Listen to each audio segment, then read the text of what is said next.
Good evening, scary people of the interwebs. For those new to our little corner of the YouTube land, my name is Alexa and I'm the resident ooky spooky girly around here. Today we're about to do a little fun deep dive into cults, which are probably one of the most terrifying things I'll ever talk about, if I'm being quite honest. At the end of the day, I just have no choice but to feel bad for folks who need validation and support to the point where they're led to extremes over it. Gripes, before I start tearing up, here are the top 5 terrifying cults scarier than the Manson family. In 5th place we have NXIVM. Thought I'd kick off today with the most recent cult on our list. NXIVM was started in 1998, making it younger than I am. Founder Keith Rainier originally promoted NXIVM as a self-help organization with workshops and classes on empowerment. NXIVM amassed more than 18,000 followers across North America until 2017, when members came forward to expose the not-so-good practices of a secret society within the group. Women were recruited under the false pretense that they were joining a sisterhood of sorts, but it ended up being a sex cult. So a pyramid scheme existed within the group, with Keith, who members called Vanguard, at the top, followed by Masters, who recruited other women to the secretive group, and at the bottom were the newest recruits, who were referred to as slaves. A former member explained that in order to be admitted to the secret club, she had to give her master naked photos and other compromising documents that would be used as blackmail if she ever told anyone about the group's existence. She was also told that another part of the initiation process was getting a small tattoo, but when the day of the marking arrived, instead of a tattoo, the new members were told to undress, and their master branded them with a design that included Keith's initials right above their pelvic area. Each woman was instructed to say, and I quote, "Master, please brand me, it would be an honor." Ugh, icky. Just so icky. In 2020, Keith was tried in court, where more than a dozen women came forward with statements regarding his psychological and sexual misdoings. He was convicted of many crimes, including sex vroom vroom, racketeering, and underage bad videos. Keith was sentenced to life in prison, but in a court filing, his lawyers wrote that he is not sorry for his conduct or his choices. Well, that just kind of knocks the wind out of me. Anyone else? In 4th place, we have the Children of God. Initially called Teens for Christ, Children of God, or COG, was founded in 1968 by rogue preacher David Berg in Huntington Beach, California. Attracting young runaways and hippies, David preached a kind of worship that combined the ways of Jesus Christ with the free love movement of the 1960s. Group living, zealous converting, and isolated communes were all pillars of the Children of God Church. Members, who got to be around 15,000 people across the world at its peak, didn't work or go to school. The COG didn't believe in the nuclear family, so younglings were grouped together and lived separately from their parents. In the late 1970s, COG became notorious for the sexual practices that one of the founders' own daughters later described as religious sexual coercion. David coined the term flirty fishing, which was a sexual practice in which women would allegedly have sex with men to bring them into the cult. If that wasn't scummy enough, he also promoted and encouraged the sexualization of younglings within the COG community. As David manipulated the COG family with his sadistic practices, members started leaving the community, including the families of actors Joaquin Phoenix and Rose McGowan, who both grew up in the communes. Former COG members began coming forward in the early 1990s, describing an environment that permitted and encouraged the physical and sexual taking advantage of younglings. Ricky DuPuy appeared on a talk show in 1993 and revealed that he'd been ordered by the group to forcibly fornicate with someone barely in the double digits of age. Ricky later took his own life, sadly, like many other members of the group, including the founder's son, Ricky Rodriguez, who was sexually taken advantage of throughout his life by his father and the group. Although David died in 1994 while under FBI investigation, the cult continues to exist and now goes by the name Family International, although the group claims that the horrific practices are a thing of the past. Sure. Okay. I trust that as much as I trust the construction in Toronto to meet a deadline. No.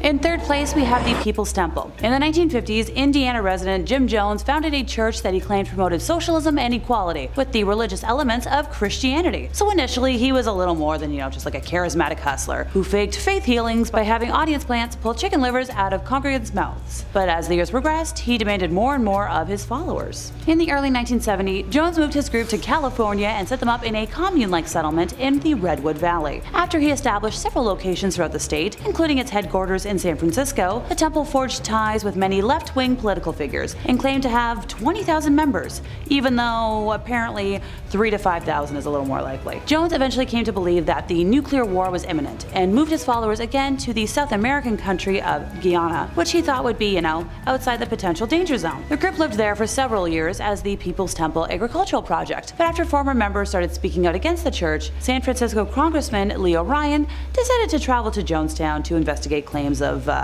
not so good things. During his visit, a number of temple members expressed a desire to leave with him and accompanied Leo to the local airstrip at Port Kitsuma. There they were intercepted by self-styled temple security guards who opened fire on the group, killing the congressman, 3 journalists, one of the defectors, as well as injuring 9 others, including Ryan's aide, Jackie Spear. A few seconds of the incident were captured on video by NBC cameraman Bob Brown, one of the journalists who had their lives ended in the attack. That evening, in Jonestown, Jones ordered his congregation to drink a concoction of cyanide-laced, grape-flavored Flavor Aid. Right.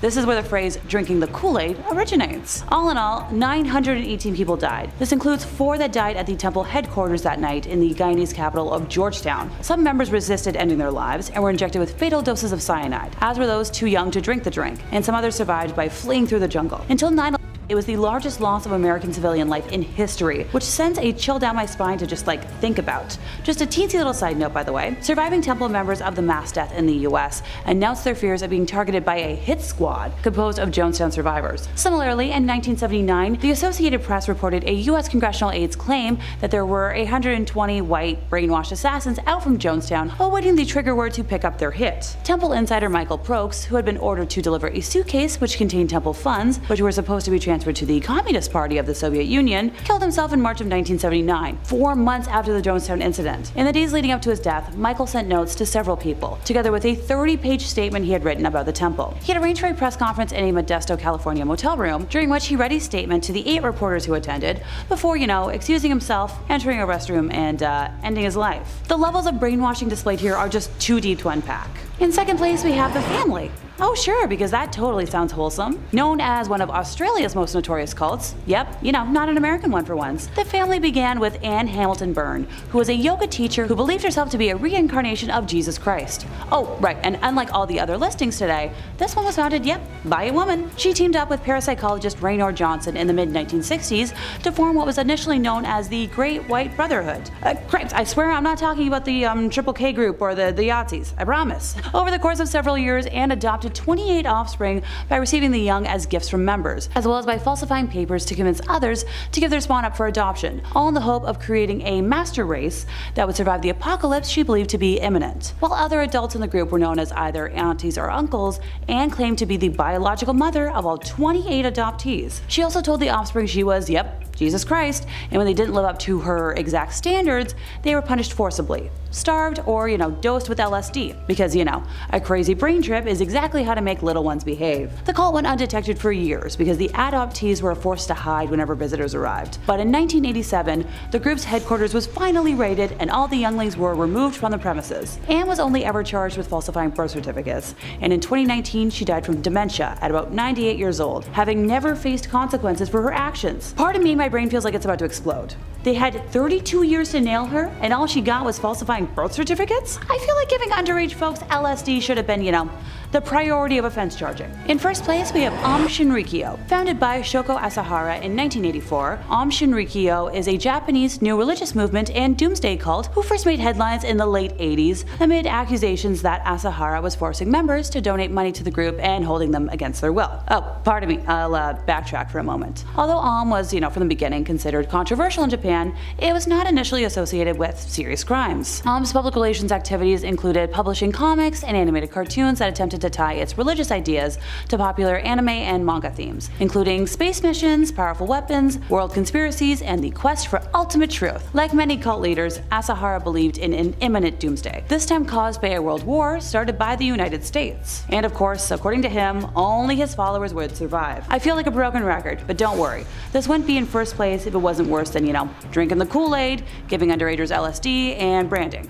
Okay, well, worse in my opinion. I'll admit, my brain's a little warped these days for a morality scale. In 1991, Aum began using wiretapping to get NTT uniforms and equipment and created a manual for wiretapping. In July of 1993, cult members sprayed large amounts of liquid containing Bacillus anthracis spores from a cooling tower on the roof of Aum Shinrikyo's Tokyo headquarters. However, their plan to cause an anthrax epidemic failed. The attack resulted in a large number of complaints about, bad odors, but no infections. At the end of 1993, the cult started secretly manufacturing the nerve agent sarin, and later VX. So Aum tested its sarin on sheep at Banjawarn Station, a remote pastoral property in Western Australia, killing 29 sheep. Both sarin and VX were then used in several assassinations and attempts over 1994 to 1995. In 1995, the group executed a sarin gas attack in the Tokyo subway, which caused the deaths of 12 people and injured 50 more. The group says that those who carried out the attacks did so secretly, without being known to other executives and ordinary believers. After that attack, Japanese authorities learned that the group had also been responsible for the death of lawyer Tsutsumi Sakamoto, who was working on a class action lawsuit against Aum Shinrikyo at the time of his death. Almost forgot. The group also killed his wife and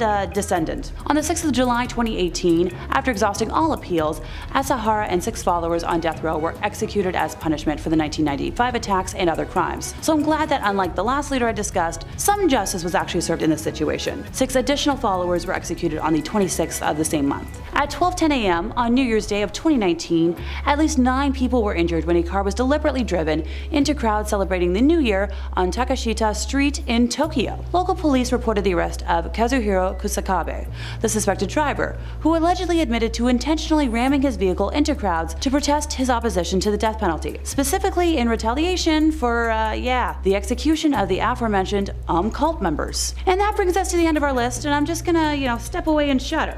It's just so awful to know what the worst of humanity can accomplish as a group. I'm reminded of a quote from one of my favorite high school teachers that seems fitting right here, that religion is the opiate of the masses. I hope everyone out there has a chill rest of their day, and as always, don't forget to like, subscribe, hit the bell, and I'll see y'all next time, you lovely spooky people.